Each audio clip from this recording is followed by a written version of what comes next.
The Boy Scouts of America, Cuba, and James Dean are all on this day. Welcome back to On This Day. Today's date is February 8th, 2021. It is the 39th day of the year. We got 326 days left in 2021. It is the 50th day of winter. There are 40 days until spring. We got 302 days left until Pearl Harbor Day. Remember that movie came out? Okay, so Ben Affleck had a horrible movie called Pearl Harbor, but everyone went and saw it for some reason. I went there and it was more love story than actually about Pearl Harbor, which was very disappointing. Anyway, so back then I was doing stand-up comedy, and there's this friend I had that was doing comedy too. He's Japanese. Well, I wouldn't say friend, I can't even remember his name, but he was a comic that used to do the same clubs with me. He was Japanese. Right around that time, he had a joke where he said he took his whole family to see Pearl Harbor, and it was really embarrassing because his grandfather kept cheering at the wrong time, so I thought that was a great joke.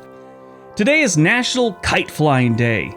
I haven't flown a kite in decades. I remember it being a lot of fun when I was a kid. I think computers, surfing, and girls got in the way of my love of kites. Today is National Kite Flying Day. Did you know kites have a lot to do with lift, thrust, drag, and wind pressure? If you didn't know that, you aren't a science or kite nerd, so that's okay. On February 8th, to celebrate this, you just grab a kite, some string, look for an open field, and start running and hope for the best. That's how you celebrate National Kite Flying Day. All right, let's see what else happened on February 8th. 1910, the Boy Scouts of America is incorporated by William D. Boyce. I thought they were around since the 1800s, but I'm often wrong on things like this. 1924, the first state execution in the United States by gas chamber takes place in Nevada. 1946, the first portion of the Revised Standard Version of the Bible is published. This was the first serious challenge to the popularity of the authorized King James Version. I'm sure there was a big commotion about this. Anytime anyone starts messing with the Bible, people get pissed. 1963, travel, financial, and commercial transactions by United States citizens to Cuba are made illegal by the John F. Kennedy administration. Yeah, this had all to do with the Cuban Missile Crisis and all that stuff. And John F. Kennedy said that as long as Fidel Castro is in power in Cuba, the United States won't be dealing with him.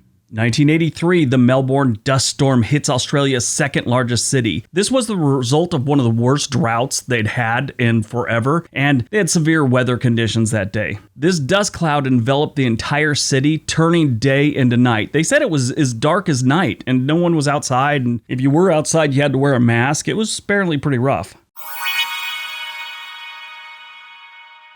1993, General Motors sues NBC after Dateline NBC allegedly rigs two crashes intended to demonstrate that some GM pickups can easily catch fire if hit in certain places. NBC settles the lawsuit the next day. So, yeah, they were guilty. GM learned on a tip from a journalist that an NBC News crew and the Institute for Safety Analysis taped incendiary devices under two of General Motors' older model pickups. The devices were set off milliseconds before the impact to ensure fire would break out during the filming of the crash test. Now, apparently they were having some problems. There were some lawsuits with their pickups catching fire because of the placement of the gas tank.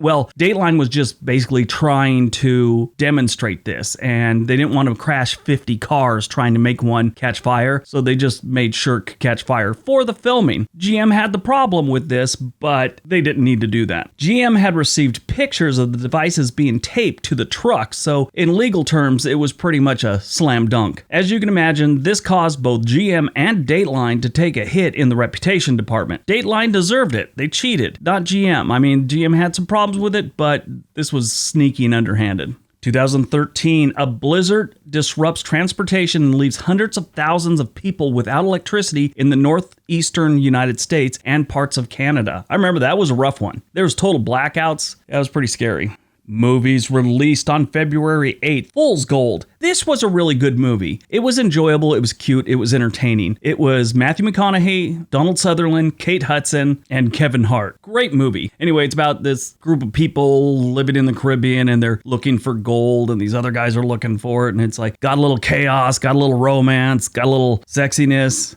got a lot of comedy. It was a good movie. If you ever get a chance, check that one out. Born on February 8th, 1931, James Dean.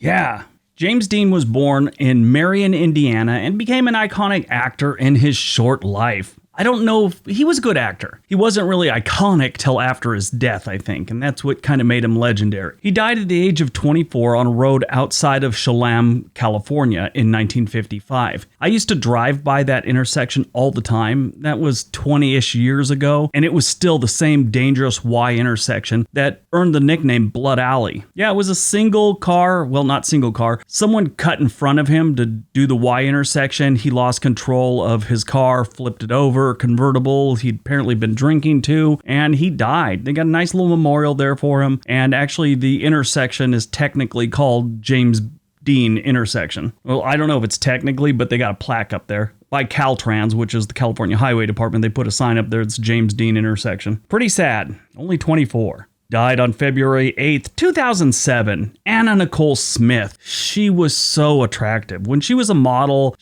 oh my God, the Guess ads, she was just jaw-dropping beautiful. And then, you know, she had her problems and she got really big and stuff like that, and we found out she was kind of an airhead. But oh well. Smith gained popularity in Playboy magazine when she won the title in 1993 of Playmate of the Year. She died at the age of 39 due to an overdose of between 8 and 11 prescription drugs. Yeah, she apparently liked the Vicodin and just about anything else she could swallow with a glass of water.